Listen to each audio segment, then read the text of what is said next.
السلام عليكم ورحمة الله وبركاته. الحمد لله رب العالمين والصلاة والسلام على سيد المرسلين وعلى آله وأصحابه أجمعين. எல்லாம் வல்ல அல்லாஹு ஜல்ல ஷானுஹு தஆலா நிறைவான ஈமானை, இஹ்லாஸை, இறையச்சத்தை, இல்மை, நற்குணங்களை நம் எல்லோருக்கும் தந்தருள்வானாக. நம்மையும் நம்மை சார்ந்தவர்களுக்கும் அல்லாஹு ஜல்ல ஷானுஹு தஆலா நபிகள் நாயகம் ஸல்லல்லாஹு அலைஹி வஸல்லம் அவர்களோடு சொர்க்கத்தில் இருக்கக்கூடிய பாக்கியத்தை தந்தருள்வானாக. ஃபிக்ஹ் சுன்னா நூலில் 70 பாடங்களை முடித்துவிட்டு 71வது பாடத்தை நாம் பார்த்து கொண்டிருக்கிறோம். இந்த 71வது பாடத்தில் நாம் பார்க்க இருக்கின்ற விஷயம் என்னவென்று சொன்னால், ஜக்காத்தை பங்கீடு செய்வது யார், ஜக்காத்துக்கான பொருள் எவ்வளவு என்பதை கணக்கிட்டு ஒரு தனி மனிதர் தனக்கான ஜக்காத்தினுடைய தொகையெல்லாம் எடுத்து வைத்துடுவார். ஜக்காத்தினுடைய அந்த காசை ஜக்காத்து யாருக்கு போய் சேர வேண்டுமோ, ஜக்காத்து வழங்கப்படக்கூடிய அந்த 8 வகை மனிதர்களுக்கு பங்கீடு செய்து கொடுக்க வேண்டும். அப்படி ஜக்காத்தை கொடுப்பது யார் பங்கிடணும்? ஏனென்றால் அன்றைய காலகட்டத்தில் அரசாங்கம், கவர்மெண்ட் ஜக்காத்தை வசூலித்து ஜக்காத்தை பங்கீடு செய்வது கவர்மெண்ட் தான் பங்கீடு செய்யும். மன்னர்கள், அரசர்கள் ஜக்காத்திற்காக நியமிக்கப்பட்ட ஊழியர்களுக்கு அந்த பொறுப்புகளை வழங்குவார்கள். அவர்களே அதற்கான பொறுப்பை ஏற்றுக்கொள்வார்கள், அவர்களே பங்கீடு செய்வார்கள்.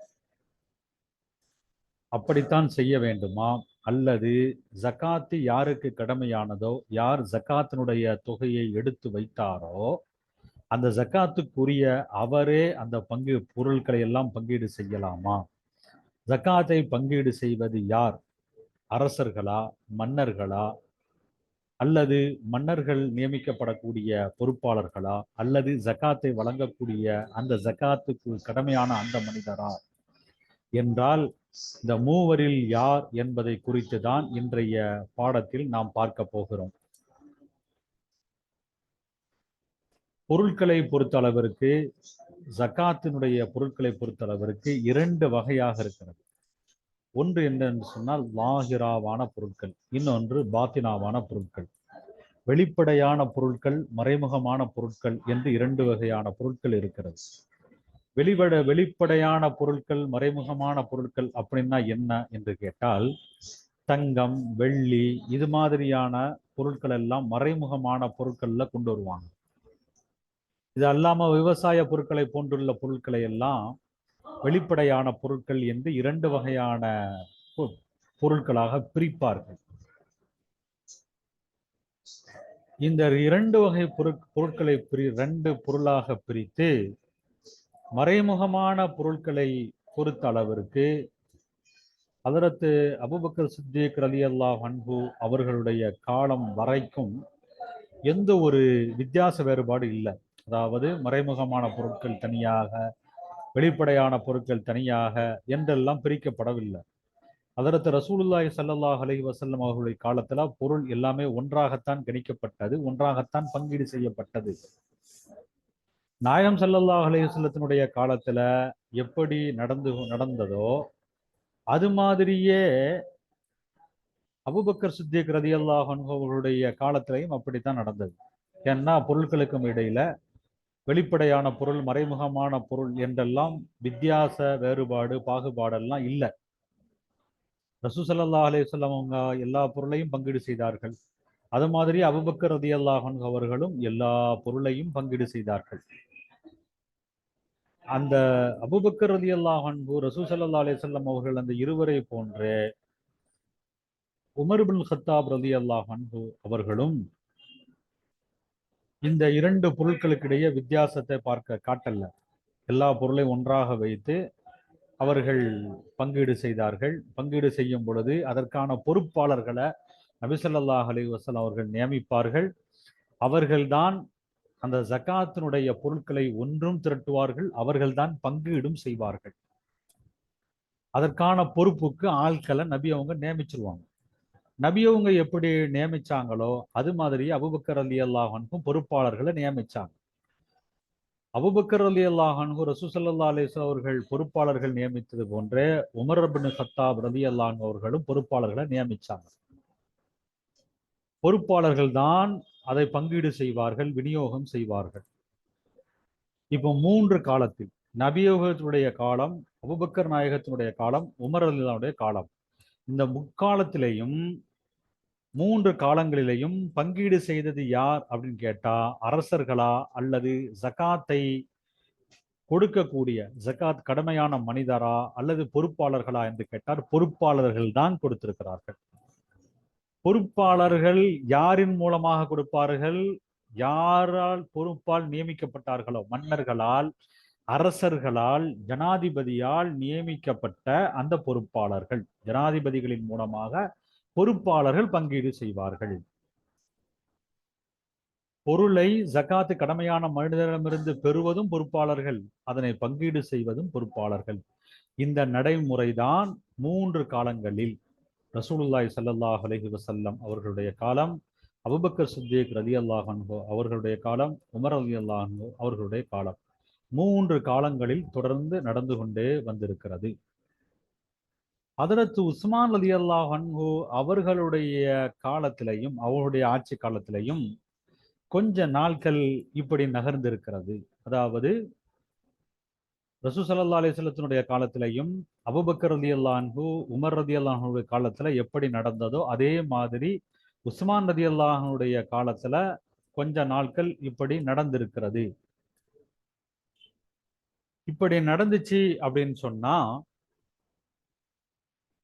எப்படி அப்படின்னு சொன்னா, 3 பேர்கள், ரசூல் ஸல்லல்லாஹு அலைஹி வஸல்லம் அவர்களும் அபூபக்கர் ரலியல்லாஹு அன்ஹு, உமர் ரலியல்லாஹு அன்ஹு எப்படி பொறுப்பாளர்களை நியமித்து அந்த பொறுப்பாளர்கள் மூலமாகவே பொருளை பங்கீடு செய்தார்களோ, ஜகாத்தினுடைய நிதிகளை பங்கீடு செய்தார்களோ, அந்த மூவரை தொடர்ந்து அவர்களை போன்றே உஸ்மான் ரலியல்லாஹு அன்ஹு அவர்களும் தங்களுடைய காலத்துல சில நாட்கள், சில காலம் அது மாதிரியே பொறுப்பாளர்களை நியமித்து பங்கீடு செஞ்சாங்க. திடீரென்று அவர்களுக்கு ஒரு யோசனை தென்படுகிறது. என்ன யோசனை அப்படின்னு சொன்னா, பாத்தினாவான பொருட்கள் அவங்களுடைய காலத்துல அதிகமாகி போயிடுச்சு. பாத்தினாவான பொருட்கள் அப்படின்னு சொன்னா தங்கம், வெள்ளி போன்ற பொருட்கள். இதை பங்கீடு செய்வதில் கொஞ்சம் சிரமம் ஏற்பட்டது. அதனால் என்ன செஞ்சாங்க அப்படின்னு கேட்டா, அந்த ஜகாத்து யாருக்கு கடமையாகிறதோ அவர்களிடத்திலேயே இதை ஒப்படைச்சிட்டாங்க. இந்த பொருட்களுக்கான ஜகாத்தை நீங்களே விநியோகம் செஞ்சிருங்க. நீங்க கணக்கு பார்த்து நீங்க எடுத்து வைக்கிறீங்கல்ல, வைக்கப்பட்ட அந்த பொருளை எங்களுடைய ஆட்கள் வந்து வாங்கி அவங்க விநியோகம் செய்யணும் என்று நீங்கள் நினைக்காதீர்கள். உங்க பொருட்களை, ஜகாத்துக்குரிய அந்த நிதிகளை நீங்க விநியோகம் செஞ்சிருங்க, அதை நீங்களே பங்கீடு செஞ்சிருங்க அந்த 8 வகையான மனிதர்களுக்கு என்று பங்கீடு செய்யக்கூடிய பொறுப்பை ஹதரத் உஸ்மான் இப்னு அஃபான் ரலியல்லாஹு அன்ஹு அவர்கள் தங்களுடைய காலத்துல, பிந்திய காலத்துல ஜகாத்து கடமையான மனிதர்களிடத்திலேயே அந்த பொறுப்பை ஒப்படைச்சிட்டாங்க. அப்ப இதுல நாம விளங்க வேண்டிய விஷயம் என்ன? ரசூல் ஸல்லல்லாஹு அலைஹி வஸல்லம் காலம், அது மாதிரி அபூபக்கர் ரலியல்லாஹு அன்ஹு, உமர் ரலியல்லாஹு அன்ஹு காலம், உஸ்மான் ரலியல்லாஹுடைய ஆரம்ப காலம், இப்படி தொடர்ந்து இந்த காலங்கள் எல்லாமே ஜகாத்தை பங்கீடு செஞ்சது யார் அப்படின்னு கேட்டா கவர்மெண்ட், அரசாங்கம் தான். அரசாங்கத்தின் சார்பாக அரசாங்க பொறுப்பாளர்கள் தான் ஜகாத்தை பங்கீடு செஞ்சாங்க. உஸ்மான் ரலியல்லாஹு அன்ஹு அவர்கள் தான் இதிலே மாற்றம் கொண்டு வந்தார்கள். என்ன காரணத்தினால் அப்படின்னு சொன்னா, தங்கம், வெள்ளி போன்ற பொருட்களினுடைய அதிகம் ஏற்பட்ட காரணத்தினால், தங்கம், வெள்ளி இதெல்லாம் அதிகமாக ஏற்பட்ட காரணத்தினால் அதுல சிரமம் ஏற்பட்டது. இந்த சிரமத்தை நீக்கிறதுக்காக ஜகாத்து கடமையான மனிதர்களிடத்திலேயே அதனை பங்கீடு செய்யக்கூடிய பொறுப்பை ஒப்படைத்தார்கள். இதுதான் ரசூல் ஸல்லல்லாஹு அலைஹி வஸல்லத்தினுடைய ஆட்சி, கலீஃபாக்களுடைய ஆட்சியினுடைய காலங்களில் நடந்த நிகழ்ச்சி. இதுதான் நிலைமை. இது புரிந்து கொண்டது. இப்பொழுது அடுத்து நம்ம விளங்க வேண்டியது என்ன? மார்க்க சட்ட அறிஞர்கள் என்ன சொல்கிறார்கள்? 4 ஹலீஃபாக்களுடைய நிலைமை என்ன? ரசூல் ஸல்லல்லாஹு அலைஹி வஸல்லம் காட்டிய வழிமுறை என்ன? அவர்கள் நடைமுறைப்படுத்திய நடைமுறை என்ன என்பதை நாம் தெரிந்து கொண்டோம்.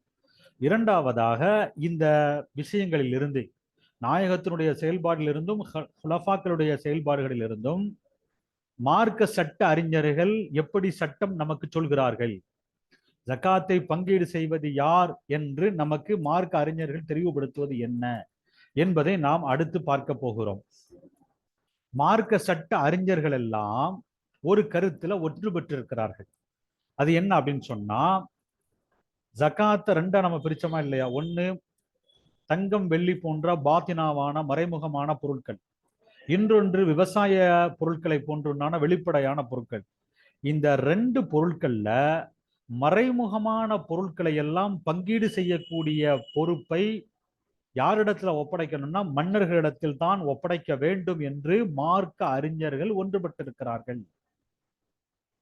ஏன்னா ஹதரத் உஸ்மான் ரலியல்லாஹு அன்ஹு அவர்களுடைய காலத்துல இந்த பொருட்கள் எல்லாம் அதிகமாகி அதை சரி செய்யறதுக்கு, அதை பங்கீடு செய்யறதுக்கூடிய பொறுப்பை தான் கவர்மெண்ட் அரசாங்கம் எடுத்துக்கொண்டது.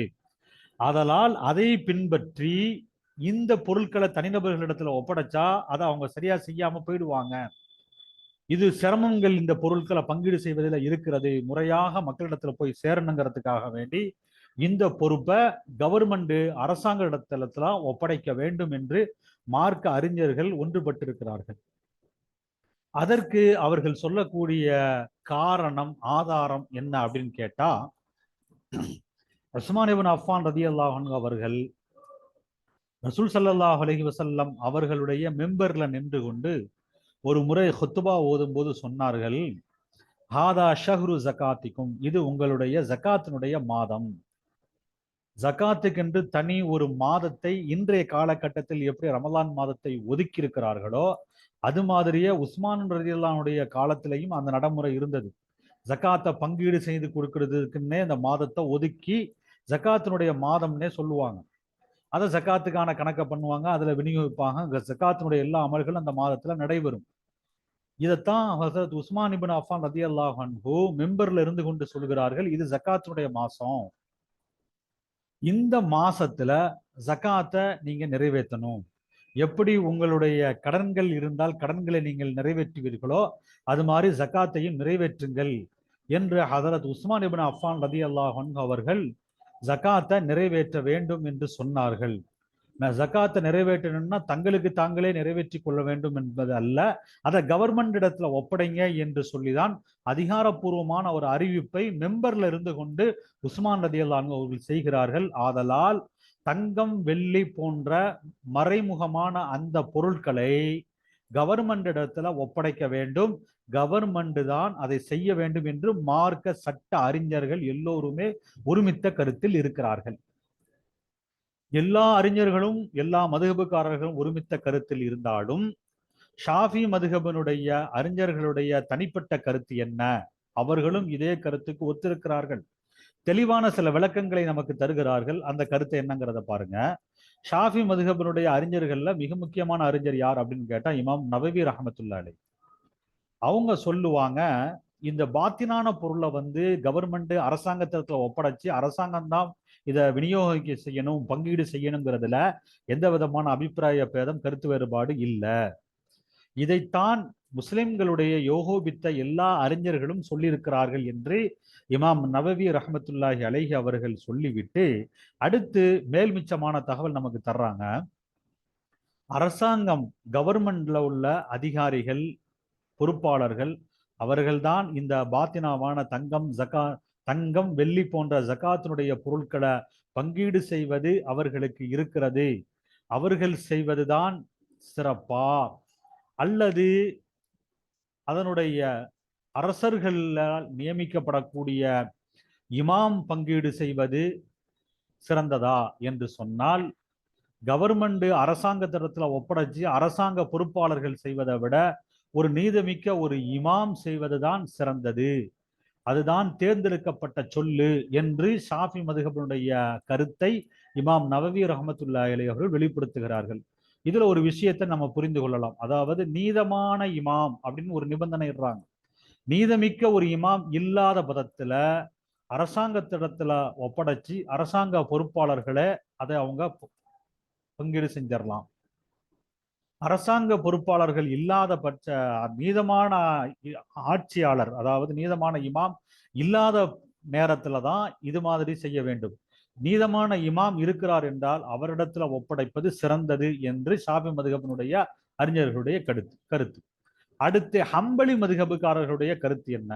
அதாவது இந்த பாத்தினாவான பொருட்கள், தங்கம் வெள்ளி போன்ற பாத்தினாவான பொருட்கள்ல ஹம்பலியாக்களுடைய கருத்து என்ன அப்படின்னு கேட்டா, இதை போய் கவர்மெண்ட் இடத்துல ஒரு நீதமான இமாம் இடத்துல ஒப்படைப்பதை விட ஜகாத்து யாருக்கு கடமையானதோ அந்த மனிதர் தானாக பங்கீடு செய்வதுதான் சிறந்தது என்பது ஹம்பலி மதுஹபுகாரங்களுடைய கருத்து. முதல்ல நம்ம பார்த்தது சட்டம், அதாவது இந்த பொருட்களை யாரிடத்துல ஒப்படைப்பது என்பது. இது இமாம்கள், அதாவது கவர்மெண்ட் இடத்துல தான் ஒப்படைப்பது என்பதுதான் செய்ய வேண்டிய செயல். சிறப்பு எதுங்கிறத இப்ப விவாதம். இமாம் நவீர் ரஹ்மத்துல்லாஹியுடைய ஷாஃபி மதுஹபுடைய கருத்தை அவங்க சொன்னதும், அடுத்து நம்ம ஹம்பலியாக்களுடைய கருத்தை பார்ப்பதும், கவர்மெண்ட் இடத்துல ஒப்படைப்பது சிறந்ததா அல்லது தனி மனிதனே பங்கீடு செய்வது சிறந்ததா என்றால், ஹம்பலி மதுஹபுக்காரர்களுடைய கருத்து என்னன்னா, தனி மனிதனே அவனுடைய ஜக்காத்தை பங்கீடு செய்வது சிறந்தது என்பது ஹம்பலி மதுஹபுடைய கருத்து. ஆனாலும் அவர்கள் சொல்கிறார்கள், ஒரு அரசாங்கத்திடத்துக்கு கொண்டு போய் ஒப்படைத்தால் அது கூடுமா என்றால் கூடும். ரெண்டுமே கூடும் தான். சிறப்பு எதுன்னா தனி மனிதன் செய்வது என்பதுதான் ஹம்பலி மதுஹபுக்காரர்களுடைய கருத்து. சரி, இப்போ பொருட்களை ரெண்டா பிரிச்சு, ஒன்று பாத்தினாவான பொருள், ரெண்டாவது லாகிராவான பொருள் என்று பார்த்தோம். அதுல பாத்தினாவான பொருளுக்கான விவரங்களை தான் இவ்வளவு நேரம் நம்ம பார்த்தோம். அடுத்து நம்ம பார்க்க போகிறது வெளிப்படையான பொருள், விவசாய பொருட்களை மாதிரி உண்டான வெளிப்படையான பொருட்களை. இந்த பொருட்களிடத்துல யாரிடத்துல ஒப்படைப்ப வேண்டும் என்று சொன்னால், அதை இமாம் இடத்துல, முஸ்லிம்களுடைய இமாமாக யார் இருக்கிறாரோ அவரிடத்திலையும் அவருடைய பொறுப்பாளர்களிடத்திலையும் தான் அதை ஒப்படைக்க வேண்டும் என்பதுதான் மாலிக் மதுஹபுடைய கருத்து. அதே மாதிரி ஹனஃபி மதுஹபுடைய கருத்து. இந்த இருவருடைய கருத்து என்னன்னா, வெளிப்படையான பொருளை கொண்டு போய், பொதுவாக மறைமுகமான பொருள் எதுவாக இருந்தாலும் அதை கவர்மெண்ட் இடத்துல தான் ஒப்படைக்க வேண்டும் என்பதுதான் எல்லா மதுஹபுடைய கருத்தும் பார்த்துட்டோம். ஆனால் இதுல மட்டும்தான் வேறுபடுகிறார்கள். பாத்தினாவான பொருள் அல்லாமல் லாகிராவான பொருள்ல மட்டும்தான் மதுஹபுகளுடைய வேறுபாடு வருகிறது. மாலிக் மதுஹப், ஹனஃபி மதுஹப், இந்த ரெண்டு மதுஹபுக்காரர்களும் ஒரு கருத்து சொல்றாங்க. அடுத்து ஹம்பலியாக்கள், ஷாஃபியாக்கள் இன்னொரு கருத்து சொல்றாங்க. ஹம்பலியாக்கள், ஷாஃபியாக்களுடைய கருத்து என்னன்னா, பாத்தினாவான பொருளை எப்படி கவர்மெண்ட் இடத்துல ஒப்படைக்கிறீங்களோ அதே மாதிரி அவங்க இடத்துல ஒப்படைச்சிருங்க. அதுதான் அவங்க நாங்க ஏற்க மாட்டோம், எப்படி உஸ்மான் ரலியல்லாஹு அன்ஹு நாங்க ஏற்க மாட்டோம் என்று சொன்னார்களோ அது மாதிரி கவர்மெண்ட் சொன்னது என்றால் அதை தனிநபர்கள் செய்யலாம் என்பதுதான் ஷாஃபியாக்கள், ஹம்பலியாக்களுடைய கருத்து. அவங்கள பொறுத்தளவு லாகிராவான பொருளையும் பாத்தினாவான பொருளையும் ஒரே கருத்தான். அடுத்து ரெண்டாவது, ஹம்பலி மதுஹப் அல்லாமல், ஷாஃபி மதுஹப் அல்லாமல் ஹனஃபி மதுஹப்லையும் மாலி மதுஹப்லையும் வெளிப்படையான பொருளை என்ன செய்யணும் கேட்டா, அதை கவர்மெண்ட் இடத்துல தான் ஒப்படைக்க வேண்டும், அதை தனிநபர் பங்கீடு செய்யக்கூடாது என்பது இவர்களுடைய கருத்து.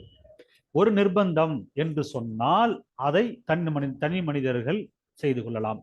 கவர்மெண்ட் அரசாங்கம் இல்லை, இருக்கிற அரசாங்கம் நீதமாக இல்லை, இப்படி பலதரப்பட்ட காரணங்கள் இருக்கும் பொழுது அவர்களிடத்திலையுமே, அதாவது மாலிக் மதுஹபிடத்திலையும் ஹனஃபியாக்களிடத்திலையுமே தனிநபர் விநியோகிப்பது என்கிற ஒரு முறை வந்துவிடும். இதுதான் இன்றைய பாடத்துல சொல்லப்படுகிற விஷயம். பாருங்கள், இப்பொழுது பாடத்திற்கு உள்ளே நாம் செல்வோம். மனில்லதி யகூமு பி தௌஸீஇ ஸகாத்தி, ஜகாத்தை பங்கீடு செய்வது யார்? இதான் தலைப்பு. கான ரசூலுல்லாஹி ஸல்லல்லாஹு அலைஹி வஸல்லம், அல்லாஹ்வின் தூதர் ஸல்லல்லாஹு அலைஹி வஸல்லம் ஆகியிருந்தார்கள், யபஅஸு நவ்வாபஹு, தன்னுடைய பொறுப்பாளர்களை அனுப்பக்கூடியவர்களாக இருந்தார்கள். யஜ்மஉ ஸதகாத்தி, ஜகாத்தை ஒன்று சேர்ப்பதற்காக. ஒன்று சேர்ப்பதுனா என்ன? ஜகாத் யார் யார் இடத்துல இருக்கிறதோ அவங்க இடத்துல எல்லாம் வாங்கி ஒன்று சேர்த்து அதை ஒன்று கூட்டணும். ஜகாத் நிதியை வசூலிப்பதற்காக வேண்டியும், தகுதியானவர்களுக்கு அந்த ஜக்காத் தொகையை பங்கீடு செய்வதற்காக வேண்டியும் பொறுப்பாளர்களை நபி ஸல்லல்லாஹு அலைஹி வஸல்லம் அவர்கள் அனுப்புவாங்க. அப்ப இதுல நமக்கு தெளிவாகி விட்டது, நபி அவங்க பொறுப்பாளர்கள் நியமிப்பாங்க. நபி அவங்க தான் ஜனாதிபதி, கவர்மெண்ட் அரசாங்கம் அவர்கள் தான். அவர்கள் பொறுப்பாளர்களை நியமித்து ஜக்காத்தை வசூலிக்கவும் சொல்கிறார்கள், அதை பங்கீடு செய்யவும் சொல்லியிருக்கிறார்கள். அதனால் கவர்மெண்டுடைய பொறுப்பாகிவிட்டது. அடுத்து, ஒகான அபூபக்கரின் வஹுமரா, அபூபக்கர் ரலியல்லாஹு அன்ஹு அவர்கள் ஆகியிருந்தார்கள். உமரு, உமர் ரலியல்லாஹு அன்ஹு ஆகியிருந்தார்கள். ஒகான அபூபக்கரின் உமரா, உமர் ரலியல்லாஹு அன்ஹு அபூபக்கர் ரலியல்லாஹு அன்ஹு ஆகியிருந்தார்கள். யஃப்அலானி தாலிக, அவ்வாறே செய்பவர்களாக இருந்தார்கள். அவ்வாறுனா நபி அவங்க எப்படி செஞ்சாங்களோ அதை இவங்க ரெண்டு பேரும் செஞ்சாங்க. எப்படி? லா ஃபர்க பைனல் அம்பாலில் லாஹிரத்தி வல் பாத்தினத்தி, வெளிப்படையான பொருள்களுக்கு மத்தியிலையும் மறைமுகமான பொருட்களுக்கு மத்தியிலையும் எந்த ஒரு வித்தியாச பாகுபாடு காட்டல்ல. எல்லா பொருளையும் கொண்டு வாங்க, இந்த பொருளை பூரா அங்க கொட்டுங்க, அந்த ஜக்கா அந்த தங்கம் வெளியெல்லாம் அங்க வைங்க, எல்லாத்தையும் பங்கீடு செய்யுங்க, இப்படிதான் செஞ்சாங்களே தவிர ரெண்டா பொருட்களை பிரிக்கல. பலம்மா ஜாஹ உஸ்மான், உஸ்மான் ரலியல்லாஹு அன்ஹு அவர்கள் ஆட்சிக்கு வந்த பொழுது சார நடைபெற்றது அலன் நஹ்ஜி, இந்த அமைப்பின் பிரகாரமே நடைபெற்றது.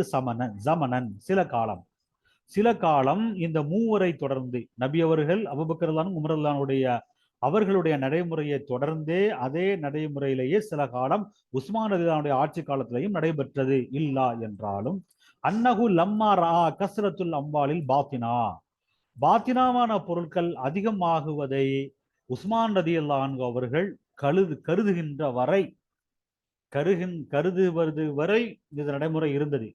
எப்பொழுது இது அதிகமானவதை அவர்கள் கண்டார்களோ அப்பொழுது நடைமுறையை மாற்றி விட்டார்கள்.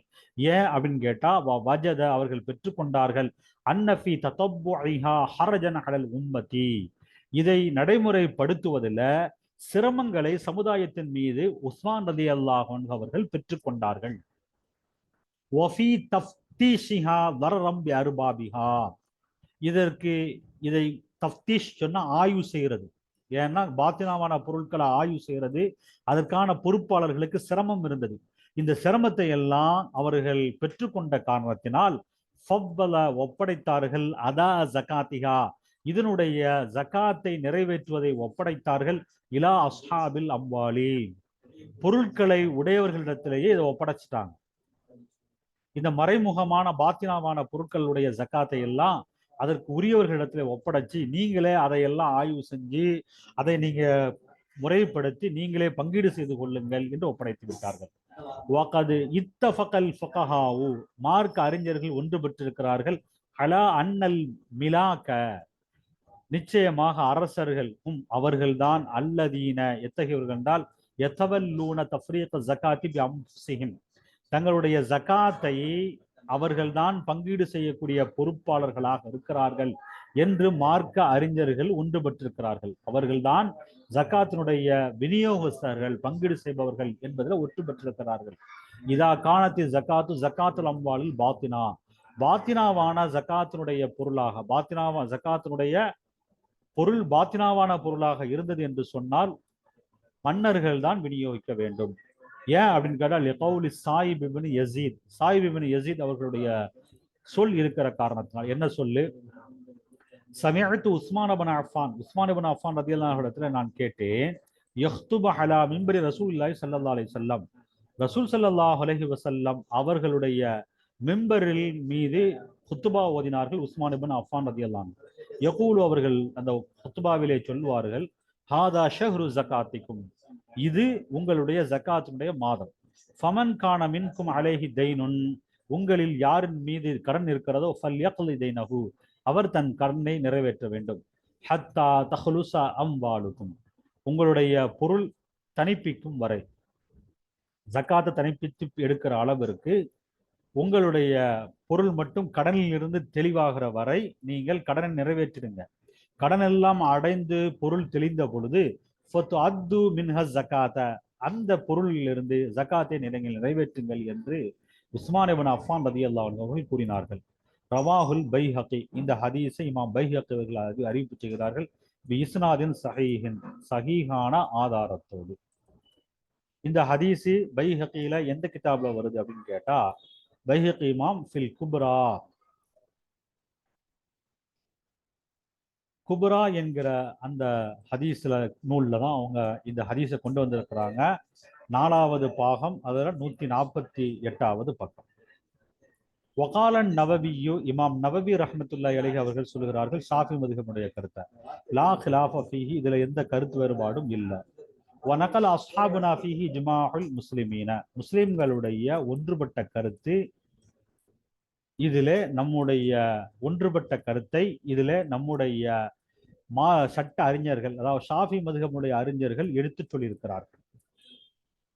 வைதா கான லில் மிலாக்கி, அரசர்களுக்கு ஆகியிருந்தால் ஐயு ஃபர்ரிகு, அவர்கள் பிரிப்பது ஜகாத் அம்வாலிஹில் பாத்தினா, பாத்தினாவான ஜகாத்தினுடைய பொருளை அவர்கள் பங்கீடு செய்வது என்றாக இருந்தால் ஃபஹல் ஹாதா ஹுவல் அஃலலு, இது சிறந்ததா, அல்லது அமில் அஃலலு ஐ அத்தூஹா லில் இமாமி, இமாம் இடத்துல அவர்கள் அதனை ஒப்படைப்பது சிறந்ததா என்று சொன்னால் லியகூம பிதௌஸீஹா, அதனை பங்கீடு செய்வதற்காக வேண்டி இமாம் இடத்துல ஒப்படைப்பது சிறந்ததா, அல்லது மன்னர்கள் அரசர்கள் அவர்களே பங்கீடு செய்வது சிறந்ததா என்றால் அல் முஹ்தாரு இந்த ஷாஃபியதி, ஷாஃபியாக்களிடத்துல தேர்ந்தெடுக்கப்பட்ட கருத்து என்னவென்றால் அன்ன தஃப்அ இலல் இமாமி, இமாம் இடத்துல ஒப்படைப்பது இதா கான ஆதிலன், அந்த இமாம் நீதவாளராக ஆக இருந்தால் அஃலலு, அதுதான் சிறந்தது.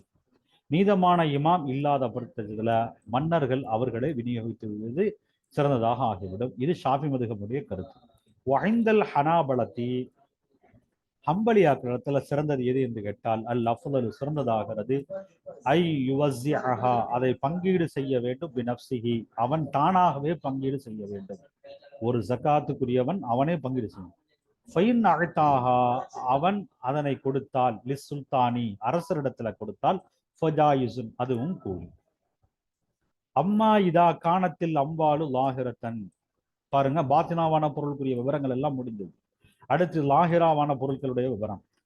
வெளிப்படையாக பொருள் ஆகியிருந்தால் இமாமுல் முஸ்லிமீன, அப்பொழுது முஸ்லிம்களுடைய இமாம்,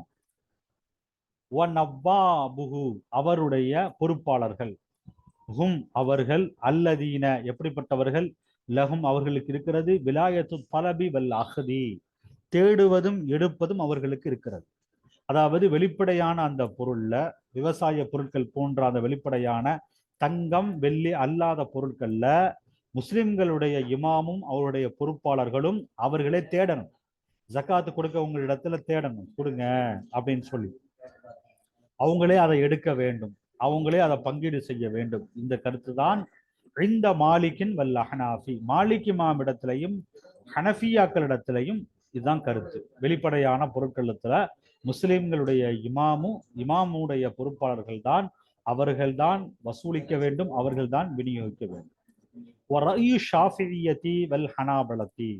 ஷாஃபி மதுஹபுடைய கருத்தும் ஹம்பலியாக்களுடைய கருத்தும் ஃபில் அம்பாலில் லாஹிரத்தி, வெளிப்படையான பொருட்கள்ல இந்த இரு மதுஹபுகளுடைய கருத்து என்னவென்று கேட்டால் கரஈஹிம் ஃபில் அம்பாலில் பாத்தினத்தி, பாத்தினாவான பொருட்கள்ல அவர்களுடைய கருத்து, அதாவது ஷாஃபி ஹம்பலியாக்களுடைய மதுஹபுகாரர்களுடைய கருத்து என்னவோ அதே கருத்து தான். அப்படின்னா அவங்களுடைய கருத்து ரெண்டு பொருட்கள்லையும், பாத்தினாவான பொருட்கள்லையும் லாஹிராவான பொருட்கள்லையுமே அவர்கள் ஒத்த கருத்தில் இருக்கிறார்கள்.